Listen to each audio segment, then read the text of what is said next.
Alô, bem-vindos a mais um episódio do podcast Qualquer Dia é Muito Tempo. Se não me engano, estamos no episódio número 83.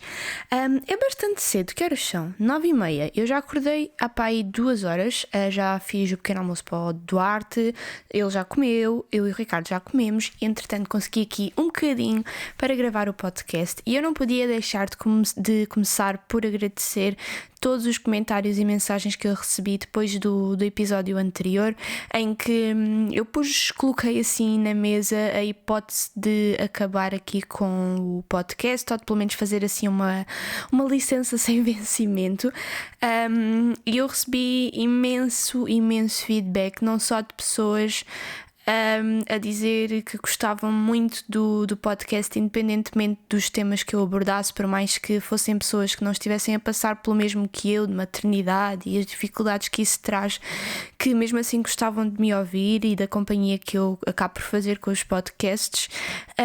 Mas acima de tudo recebi imensos comentários, eu diria que foi a maioria, de pessoas a dizer que, apesar de gostarem de me ouvir, que se eu achasse por bem e que me faria bem fazer uma pausa, que apoiariam, e ter a noção de que as pessoas que ouvem aqui este podcast, que é uma coisa que eu fiz com muito carinho e que continua 83 episódios depois, continua a ser uma coisa que eu adoro fazer, por mais que o tempo agora seja diferente, e perceber que estou a falar para pessoas que realmente, mesmo que não me conheçam assim de forma mais direta e pessoal, que se importam comigo e que estão dispostas a abdicar, entre aspas, de ouvir este podcast, se souberem que eu estou a fazê-lo para o meu próprio bem. E é muito bom sentir esse amor e esse carinho, e portanto eu só tenho aqui a agradecer por vocês terem sempre palavras tão carinhosas para mim. Eu não sei bem como retribuir, a não ser continuar a fazer estes conteúdos que vocês me dizem que gostam e que eu também gosto de fazer. Acaba por ser uma troca bonita e uma troca justa. Vocês gostam de me ouvir, eu gosto de falar, e eu compreendo perfeitamente, por mais que seja estranho ver-me e imaginar-me nesse lugar, eu compreendo essa sensação de que vocês me relataram da companhia que um podcast pode fazer, porque a verdade é que eu, para além de criadora de conteúdos, eu também sou consumidora de conteúdos, não é? Então eu também sinto essa relação de proximidade e gosto de ouvir tantos outros podcasters e youtubers e não sei quê, que também ficaria triste e chateada se alguma das pessoas que eu ouço deixasse de o fazer.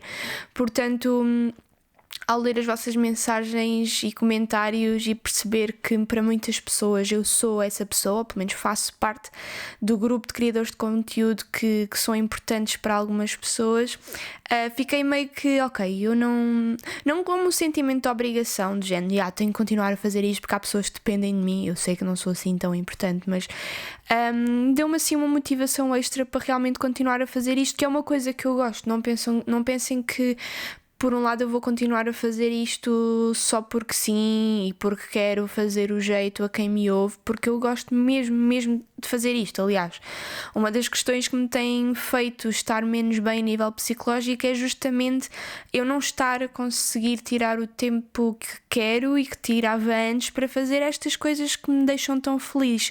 Portanto, se eu já fico triste não conseguir fazer com a regularidade a que estava habituada, acho que deixar de o fazer de todo poderá ser ainda pior.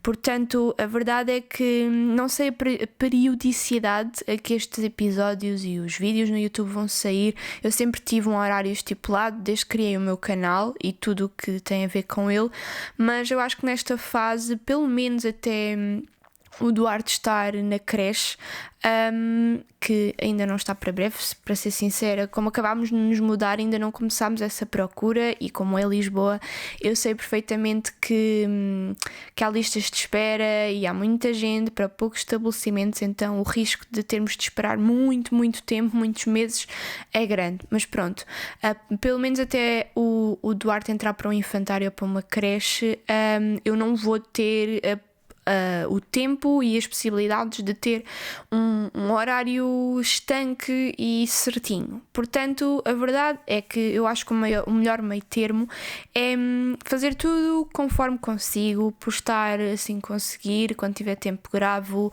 quando tiver tempo edito, e quando as coisas estiverem prontas vão logo para o ar, em vez de estar a tentar ter um horário e ficar frustrada por não o cumprir. Vou esquecer que existem dias da semana, esquecer que existem horas e fazer as coisas assim mais ao sabor. Desculpem, enrolei-me toda. Fazer as coisas mais ao sabor do vento, que é um pouco antinatura para mim, mas uma pessoa tem que se adaptar. E eu acho que nesta fase é o mais inteligente e o mais saudável para mim para fazer. Portanto, é isso. Agora estou a gravar este podcast muito pertinho do dia a que consegui publicar o anterior. Portanto, já estamos em bónus. Eu sinto que desde que estou cá em Lisboa, o que é engraçado, porque embora acabe por ter menos apoio da minha família, por exemplo, não tenho a minha mãe, que acaba por me ajudar bastante quando eu estou no Algarve, o facto de estar só eu aqui e o Ricardo poderia ser uma coisa que dificultasse as coisas. Mas a verdade é que o facto de estarmos na nossa casa, com os nossos horários, as nossas rotinas, ter as coisas, poder fazer as coisas ao nosso ritmo e não ter que dar justificações nem satisfações a ninguém, acaba por facilitar muito toda esta gestão do pouco tempo que eu tenho. E é estranho porque por mais que eu lá na casa da minha família, onde eu estive a morar este último ano, ninguém me obrigava a que eu desse esse tipo de justificações. Tipo, a minha família é muito tranquila acerca disso, de não temos todos que comer as refeições ao mesmo tempo, nem sequer há muito aquela pressão de estamos 4 ou 5 pessoas na mesma casa, mas cada um pode estar no seu quarto e está tudo ok. Mas a verdade é que eu, como estou tão habituada a viver só com uma pessoa, desde os meus 13 anos que morei só com a minha mãe até aos 20 anos e depois saí de casa da minha mãe e comecei a morar só com o Ricardo. Então eu já há muitos anos que moro só com outra pessoa e como moro só com outra pessoa, eu sinto muito mais essa necessidade de fazer companhia à pessoa que vive comigo. Não gosto de estar, não gosto que estejamos em divisões diferentes da casa durante horas e horas a fio. Às tantas estamos a viver juntos, mas é como se estivéssemos a viver sozinhos, e por mais que obviamente seja bom e saudável e até prazeroso passar tempo sozinho, e também dou lugar a esses momentos, eu gosto de sentir que estou realmente com as pessoas. Então, estar noutra casa com outras pessoas, eu ainda sentia mais essa culpa se passasse muitas horas do meu dia fechada no meu quarto, que acabava por ser o que eu dizia sempre às pessoas que era o meu T0. Porque a nossa vida, tirando para comer e para ir à casa de banho, era sempre naquele quarto. Tanto muita gente, houve pessoas a comentar vídeos e vlogs meus a perguntar se eu não me dava bem com a minha família, porque quando gravava os vlogs estava sempre enfiada no quarto. E não, eu dou-me lindamente com a minha família, caso contrário não teria ido viver para a casa deles, não é? Mas a verdade é que, como nós não tínhamos o nosso canto, o mais próximo que tínhamos disso era o nosso quarto. E no quarto tínhamos a cama, tínhamos a televisão, tínhamos o computador, então era grande parte do nosso dia era passado ali, tirando para as refeições. Só que mesmo assim eu sentia muito aquela cena de ok, já são horas de comer, então tenho que ir para baixo, porque a minha família vai começar a comer não tarde, ou Estão a perceber? Eu não sei se vocês conseguem entender, eu também não estou a conseguir ser clara, mas sentia que não tinha tanta liberdade para fazer as coisas ao meu ritmo e quando me apetecesse.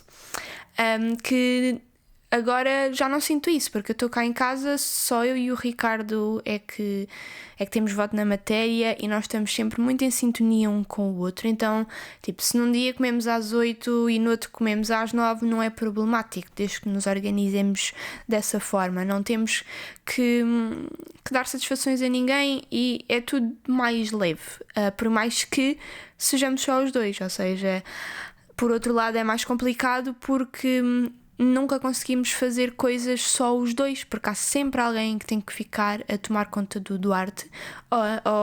Mas no outro dia, por acaso, fiquei mesmo muito contente E eu acho que partilhei convosco no episódio anterior que pela primeira vez em 4 ou 5 meses eu tinha conseguido ver um filme, e isso aconteceu logo na primeira semana em que viemos aqui para esta casa. Ou seja, parece que de repente naquele momento um pedacinho da minha vida antiga voltou e soube mesmo muito bem. E foi incrível porque eu ainda estava à espera, ok, o Duarte adormece durante um bocado, e enquanto ele está a dormir a sesta, nós conseguimos ver um bocado do filme, mesmo que não dê todo.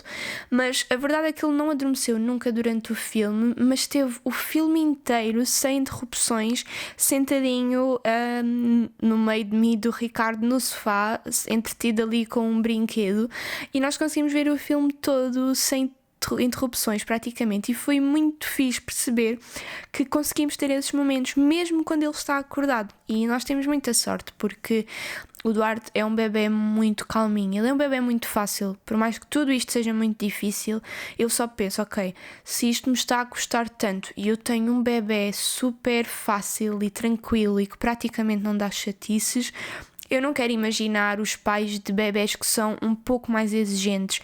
Há bebés que não dormem tão bem, há bebés que são mais reativos, mais tempestivos, que fazem mais birras, enfim, e eu tenho muita sorte nisso. O único defeito, se é que se pode chamar assim, do Duarte é que ele é um bebé que quer e gosta muito de colo. E para além disso, ele só consegue dormir ou no colo ou na maminha. Ou seja, isso é uma coisa que nós queremos muito começar a trabalhar agora. A partir agora de novembro, nós estamos cá em Lisboa mesmo de vez, entre aspas. Agora este mês de outubro, como vocês sabem, foi uma semana em Lisboa, uma semana no Algarve, intercaladas. E agora em novembro já vamos estar aqui mais para ficar, e a partir de agora, em princípio, só iremos ao Algarve para aí 1, 2 vezes no máximo por mês. Então queremos a partir dessa altura começar a treinar para que as cestas do dia dele sejam feitas na caminha dele, no quarto dele, para que tanto eu como o Ricardo consigamos ter alguma liberdade para não só fazer coisas da casa, como coisas para nós, tipo jogar ou tempos livres, hobbies. Estão a ver que é muito importante conseguir fazer os dois ao mesmo tempo, entre ajudar-nos, sem ter que estar sempre uma pessoa a servir de colchão para o Duarte. Eu sei que vai ser um trabalho difícil de fazer, porque ele passou estes 9, quase 10 meses daqui a bocado habituado a dormir sempre agarradinho a algum de nós, e por mais que eu queira que durante a noite isso continue a acontecer, nós vamos continuar a fazer co-sleeping durante a noite, porque, para ser honesta, eu não consigo imaginar passar a noite inteira longe dele, sem saber como é que ele está. Estão a perceber? E não sei, eu gosto que ele durma connosco durante a noite, sabe-me bem, fico segura, fico tranquila de tê-lo ao pé de mim e de estar perto dele para alguma eventualidade. Mas durante as cestas do dia, que são sempre períodos mais curtos, eu acho que está na altura de começar a treinar para que ele consiga fazê-lo de forma mais autónoma, sem precisar de contacto físico a 100%. Portanto, é um dos objetivos para novembro, para além de começar a tentar procurar infantários e creches, que vai ser uma aventura. Se vocês conhecerem creches e infantários fixes cá em Lisboa, nós gostávamos muito de ir assim para uma abordagem mais Montessori e Waldorf. Eu não sei bem, confesso que ainda não tirei mesmo tempo para pesquisar isso aqui em Lisboa, não sei onde é que há. Não sei preços, não sei nada, mas gostava assim de uma abordagem um pouco mais atualizada, que não metessem os putos em frente a televisões, que dessem oportunidade para eles explorarem de forma autónoma as suas capacidades, porque eu sinto que, e é uma coisa que me incomoda muito, é o facto da grande parte da sociedade ver os bebés e as crianças como seres que não são capazes de fazer nada. E a verdade é que eu nunca os vi dessa forma, e desde que o Duarte nasceu ainda tenho mais essa noção de que eles são capazes de tanta coisa. Uma coisa que eu notei muito, o espanto das pessoas, e que para mim foi tipo, é normal. foi o facto do Duarte ter aprendido. Eu sei que há bebés que aprendem ainda mais cedo. O Duarte, com 8 meses, aprendeu a comer com colher, a levar a colher à boca e a comer as suas papas de aveia e etc. E eu, quando partilhei isso no meu Instagram, muita gente mandou mensagem a dizer: como assim, com 8 meses já consegue, não sei o quê. E não é que ele seja nenhum gênio ou sobredotado, simplesmente tanto eu como o Ricardo vemo-lo como um ser humano capaz de fazer as coisas e damos-lhe a oportunidade dele tentar.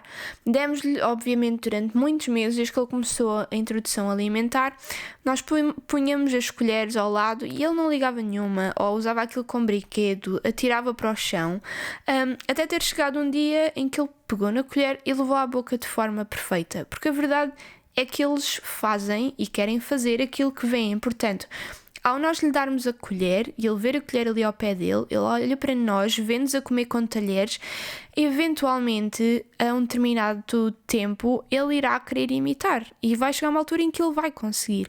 Então, eu acho que, mesmo com a questão da fala, há muitas pessoas que têm a abordagem da fala de simplificar as palavras para que eles comecem a comunicar mais rápido, que é: vamos fazer ou não, fizeste um dói. Estão a perceber esse tipo de palavras mais curtas e repetitivas que se fala muito com os bebés? É uma coisa que me incomoda um bocado. Eu não estou a dizer que alguém esteja errado, simplesmente não é a forma que eu utilizo para educar o Duarte, nem quero que o seja, porque eu acho que se nós falarmos como deve ser, como nós falamos entre adultos, com as crianças, elas não só, quando começarem a falar, vão começar a falar de forma mais correta, como também o vocabulário delas será muito melhor e mais extenso, porque se nós simplificarmos o nosso diálogo a um nível extremo, elas não vão conhecer mais do que aquelas palavras simples e repetitivas que nós utilizamos para comunicar com elas.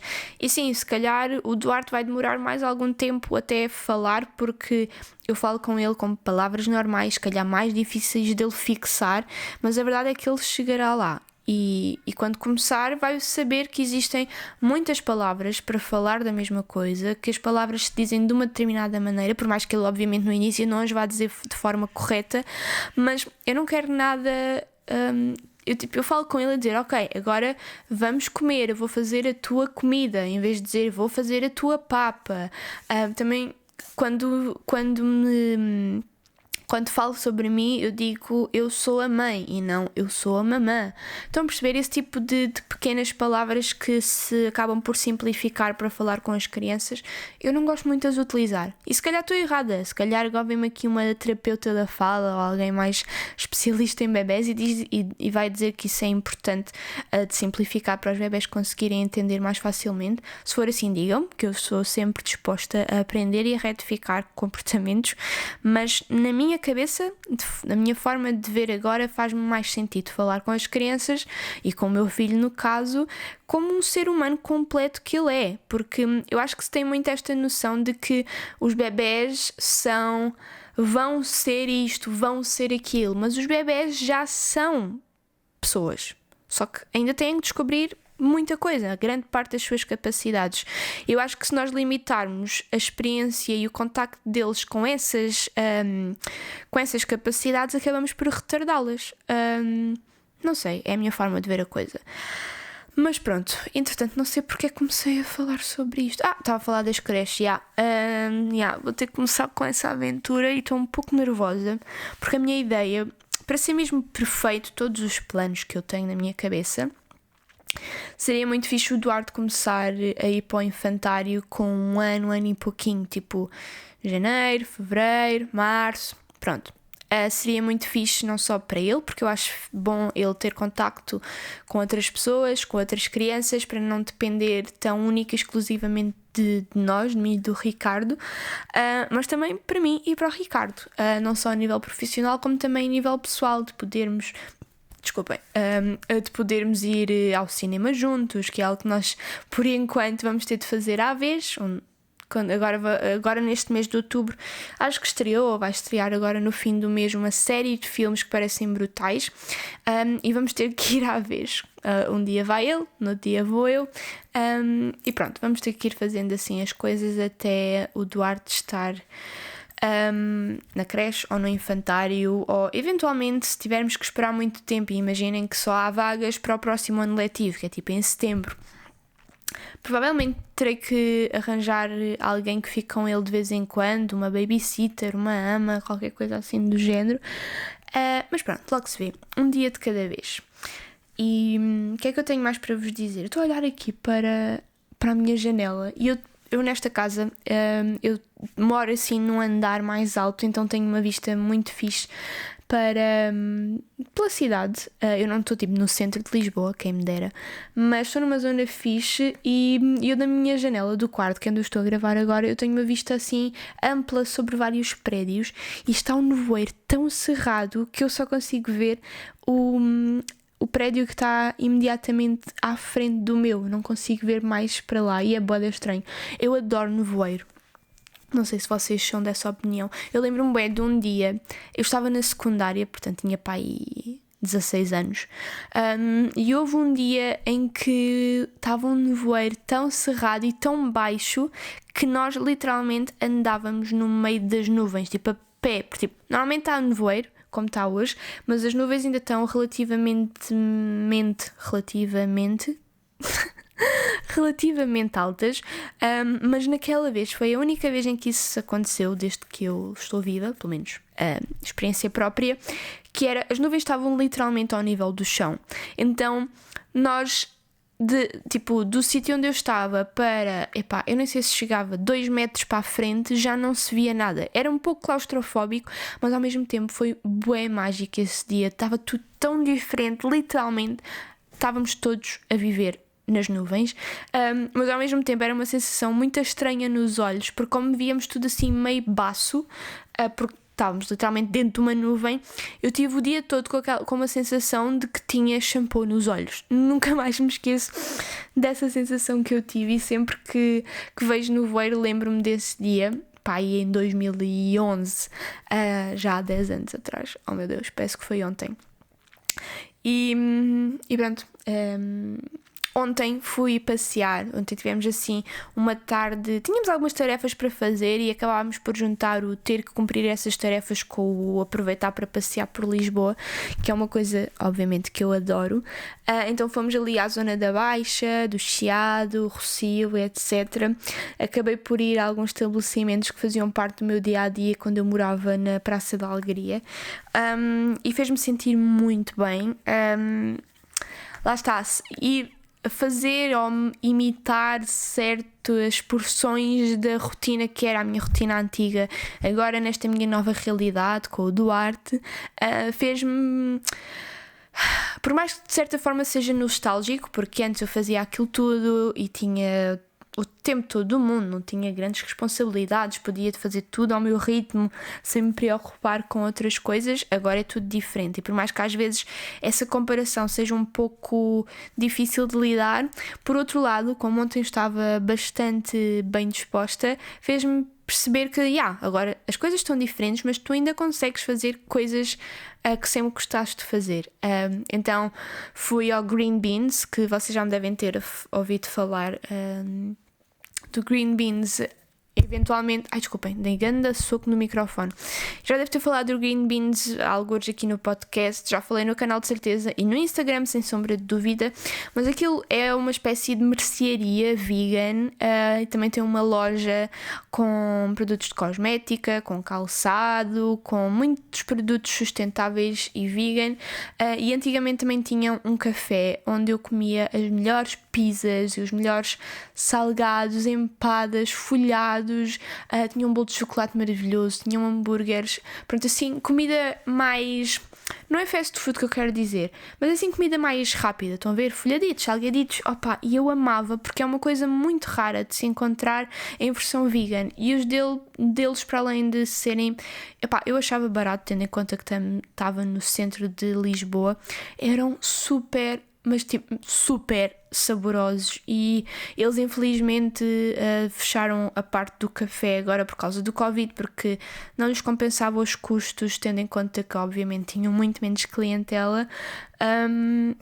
Então eles acabaram por acabar com a parte do café, e eu espero mesmo que eventualmente eles voltem a abrir, porque faz-me mesmo muita falta.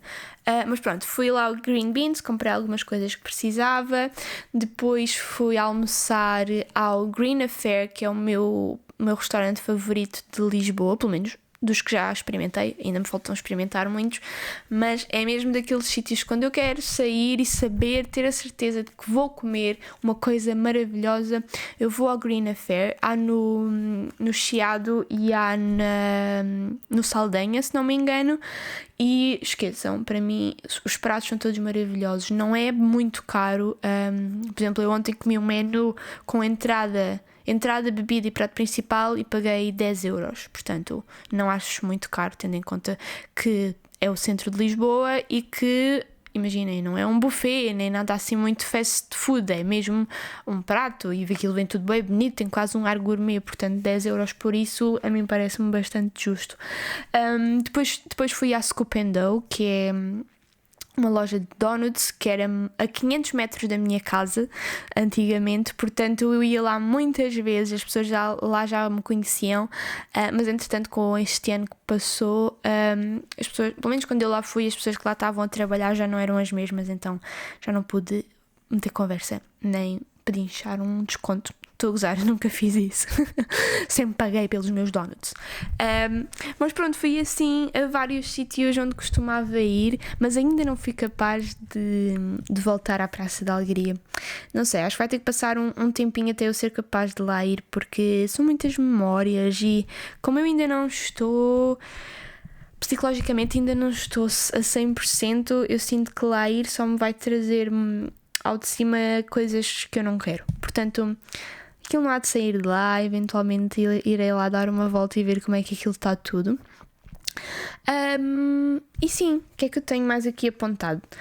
Ontem, como foi giro entender que eu passei nas ruas do centro de Lisboa, ali ao pé dos Armazéns do Chiado, Largo Camões e tudo isso, e havia muita gente na rua.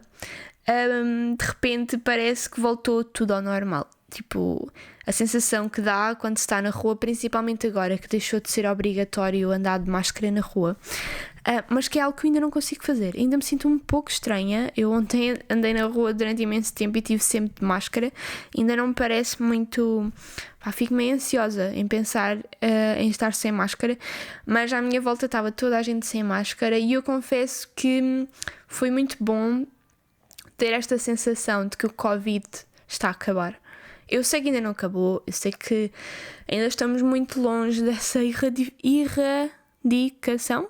erradicação deste vírus, mas já está tudo mais tranquilo, já as restrições estão muito mais leves, as pessoas também, já se nota diferença no semblante, a cidade voltou a ter vida. Isso era das coisas que mais me custava, era andar pelas cidades, por Lisboa em específico, e sentia que estava tudo meio em relentinho, em stand-by, que não se via as pessoas.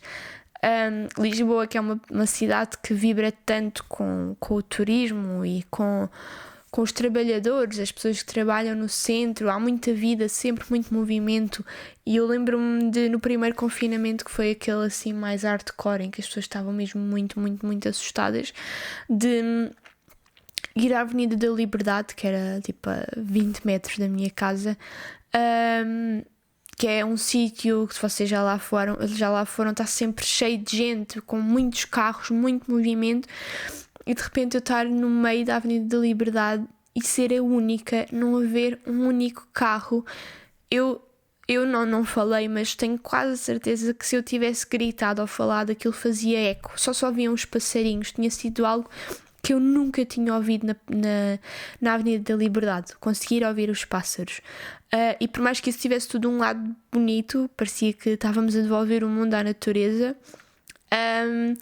eu fiquei muito triste de ver aquela zona que eu gosto tanto, pelo movimento das pessoas, estar completamente vazia de pessoas e de carros, e Foi uma sensação muito estranha que eu nunca mais vou esquecer. Então sentir que agora está tudo a voltar minimamente ao normal é muito bom. E pronto. Ai, desculpem, preciso de beber um pouco de água. E entretanto, update do nevoeiro. O prédio à minha frente está a começar a desaparecer. Será que hoje vai ser um dia como aquele em 2011 e vamos viver todos nas nuvens? Ai. Enfim, o que é que eu tenho para falar mais aqui hoje? Eu tinha posto aqui um tópico. Está um pouco relacionado com aquilo que eu tenho falado nos últimos meses ou anos daqui a bocado, que é toda a questão Aliás, eu desde que tenho canal, e principalmente desde que eu criei aqui o podcast, um dos temas que eu volta e meia falava, até chegar a um ponto em que vocês próprios me começaram a dizer tipo, ok Bárbara, eu gosto de ouvir, mas estás sempre a falar do mesmo assunto, que é a passagem do tempo. Vocês sabem que eu sou uma obcecada pela passagem do tempo, não só por achar uma coisa linda, como também por achar uma coisa triste. Eu no outro dia vi um post, eu sigo uma página de Instagram, aliás eu vou tentar encontrar o nome, porque eu acho que é uma página que todos deviam seguir. Como é que se chama? The News. Opa, eu agora não vou conseguir encontrar, que raiva. Porquê que eu não fixo o nome das páginas?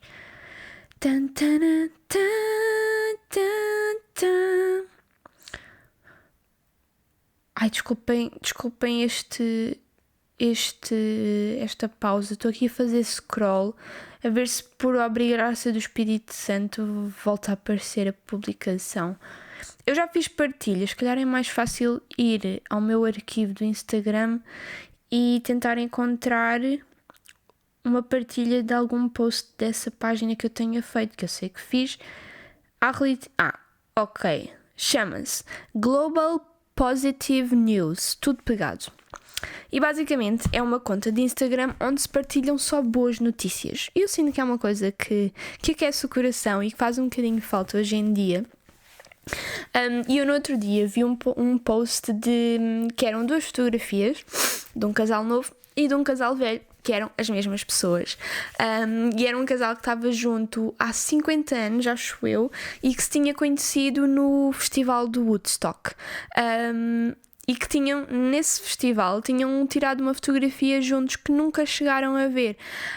E agora, 50 anos depois, alguém encontrou e lhes mostrou essa fotografia das primeiras horas em que eles se conheceram, as primeiras horas da relação deles. E eu fiquei toda arrepiada, e só estar a falar nisso, estou-me a arrepiar toda. E depois pôr-me a olhar para aquelas fotografias e vê-los tão iguais e tão diferentes e perceber toda a carga daquelas fotografias, olhar para a fotografia deles já mais velhos e pensar, ok, eles já passaram por tanta coisa juntos em 50 anos, e depois olhava para a foto em que eles estão novos e tinham-se acabado de conhecer e pensar, ok, eles mal sabiam aqui o que lhes esperava, tudo o que iriam ter pela frente. Essa cena da retrospectiva é uma cena que me fascina tanto que eu nem consigo explicar-vos. Eu sinto que, obviamente, há muita gente nostálgica e saudosista, e eu sinto que sou a um nível talvez extremo e pouco saudável. Mas eu sinto que também há muita gente que não compreende este meu fascínio. Por exemplo, a minha mãe é uma pessoa que é zero nostálgica e zero saudosista. Ela não se prende de todo ao passado. É uma pessoa que... E eu às vezes sinto muita inveja disso, que é... Ela está mesmo no presente, se calhar está muito focada mais no futuro do que em relembrar e repensar o passado. O que acaba por ser uma forma se calhar mais leve de viver a vida, porque lá está, o passado pode ter coisas maravilhosas de nós relembrarmos, mas depois tem sempre aquele lado pesado e negro de, por mais que tu gostes daquilo que estás a lembrar-te, essa coisa não volta. E esse peso de saber que as coisas ficaram e estão para sempre cristalizadas no passado, na vossa memória, pelo menos para mim é uma coisa que me inquieta muito e que me deixa muito triste. E eu já partilhei convosco várias vezes que o meu sonho de vida é que arranjem uma forma de viajar para o passado. Opa, juro, eu dava um rim, 2 rins e um pulmão para que isso fosse possível, que inventassem uma máquina de ir ao passado de vez em quando e passar lá 15 minutos e... Ai, juro, até me dá vontade de chorar só de imaginar que isto poderia ser verdade. Eu sei que muito dificilmente é verdade. Tipo, viagens no tempo é uma cena que não existe e se vier a existir, dizem que é muito mais provável conseguir fazer isso para o futuro do que para o passado. Portanto, olhem, fica aqui tipo o meu desejo eternamente incompleto. Entretanto perdi-me outra vez. Mas pronto, queria-vos falar sobre toda a questão do tempo e do valor que o tempo tem. Eu acho que, sem dúvida, pelo menos na minha forma de encarar a vida, não há nada mais valioso neste mundo do que o tempo, mais que o dinheiro.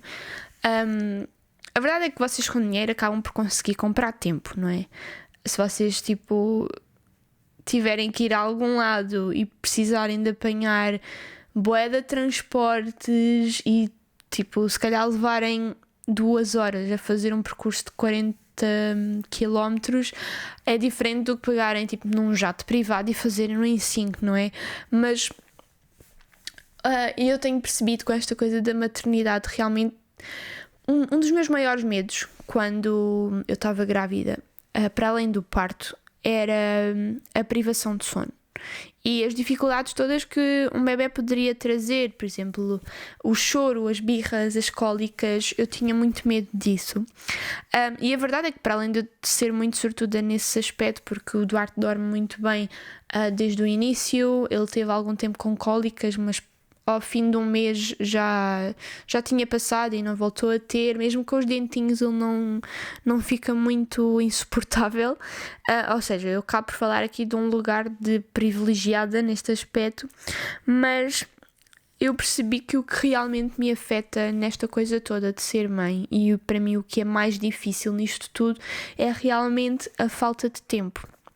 A falta de tempo para fazer o que eu sempre fiz em termos de tempos livres, de hobbies, desenhar, jogar Sims, ir ao cinema, ir passear, trabalhar também, ter tempo para arrumar a casa sem sentir que estou numa prova de atletismo com um temporizador que a qualquer momento vai disparar, e realmente é o que mais me afeta nisto tudo e o que para mim, na minha experiência, torna este papel de mãe e esta aventura na maternidade uma coisa extremamente difícil.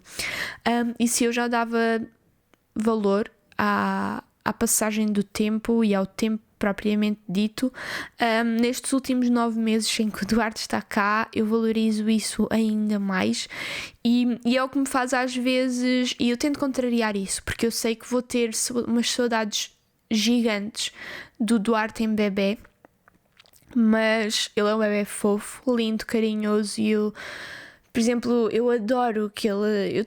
lá está. Eu ainda agora, quando estava a dizer que quero que ele comece a dormir as cestas na caminha dele, eu quero porque sei que é bom para ele e também vai ser bom para nós em termos de produtividade e de liberdade, mas outra parte de mim, e é o que não tem feito, o que fez com que eu não o fizesse até agora, é porque eu adoro que ele durma no meu colo.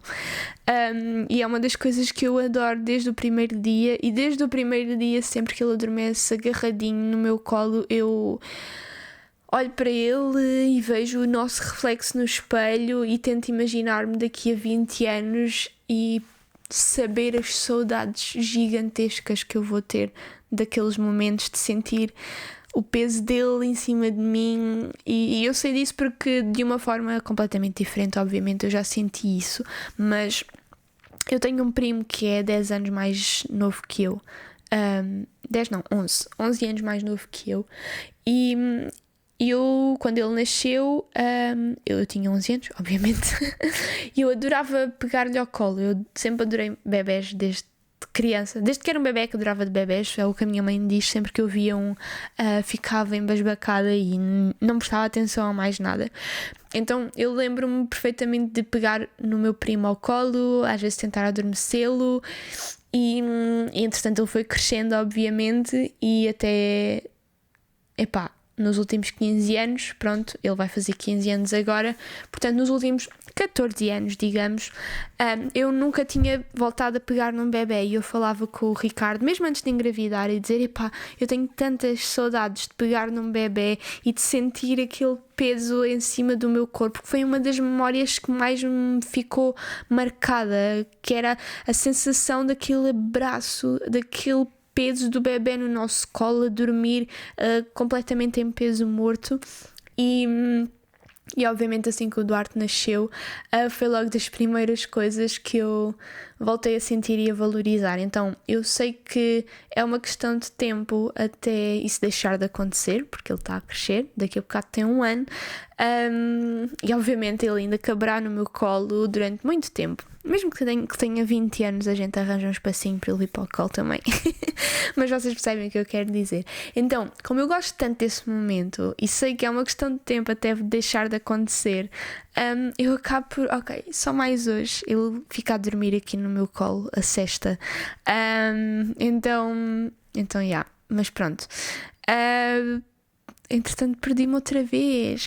Desculpem-me este mum brain, mas pronto, o que eu quero dizer é que eu pensava que as minhas dificuldades na maternidade seriam outras, que seriam coisas muito mais práticas, no sentido de lidar com o temperamento do bebê, com as birras, com o choro, com o sono, e no entanto tem sido uma coisa muito mais virada para mim própria, que é a minha relação com a falta de tempo, com o tempo contado, sentir sempre. Ainda ontem o Ricardo ficou com o Duarte durante um imenso tempo, porque eu precisava de fazer uns desenhos que quero depois imprimir para decorar o meu estúdio de tatuagem, e então eu estive lá a desenhar.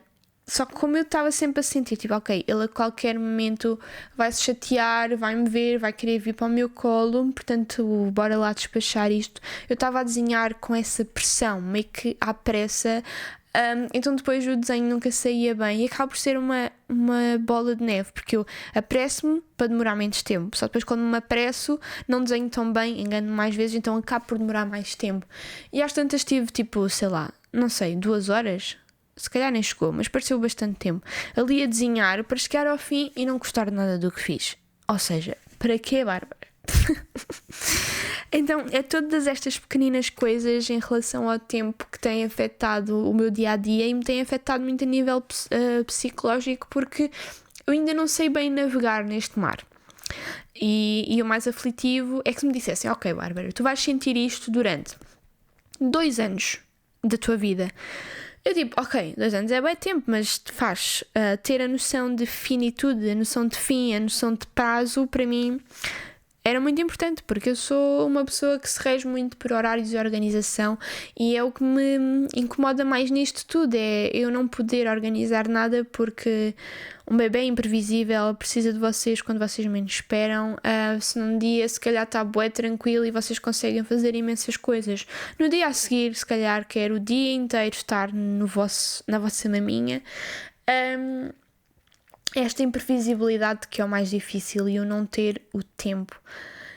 E eu no outro dia escrevi um post em que acabou por me sair uma frase na qual eu nunca tinha pensado de forma racional, mas que escrevi naquele momento e que me fez todo o sentido, que é: para mim a maternidade tem sido desejar mais horas num dia e menos dias num mês, porque a verdade é que um dia passa a correr e parece que nunca há tempo a fazer tudo o que eu quero, mas que ao mesmo tempo, em grande escala, eu estou sempre desejosa que o tempo passe rápido para o Duarte crescer mais rápido e ficar mais autónomo e eu ter mais tempo para mim e para as minhas coisas. Então é sempre esta ambiguidade de sentimentos que eu também partilhei no último vídeo no YouTube sobre o que não nos contam sobre ser mãe, que é estar constantemente a desejar que o nosso bebê fique bebê para sempre e no momento a seguir a desejar que ele cresça rápido para nós voltarmos a ter a nossa autonomia, o nosso tempo de volta. Portanto, isto para concluir que se eu era uma obcecada pelo tempo, hoje em dia ainda sou mais porque sinto realmente essa escassez na minha vida, mas pronto, vamos acreditar que é tudo uma fase, uma questão de tempo, uma questão de hábito, que as coisas vão melhorando e pronto. Tenho estado um pouco mais positiva nos últimos dias e fico muito contente. Espero que vocês tenham gostado deste episódio, um pouco mais longo, 45 minutos, já não fazia um episódio deste tamanho há algum tempo. Gosto muito de vocês e vemo-nos no próximo episódio.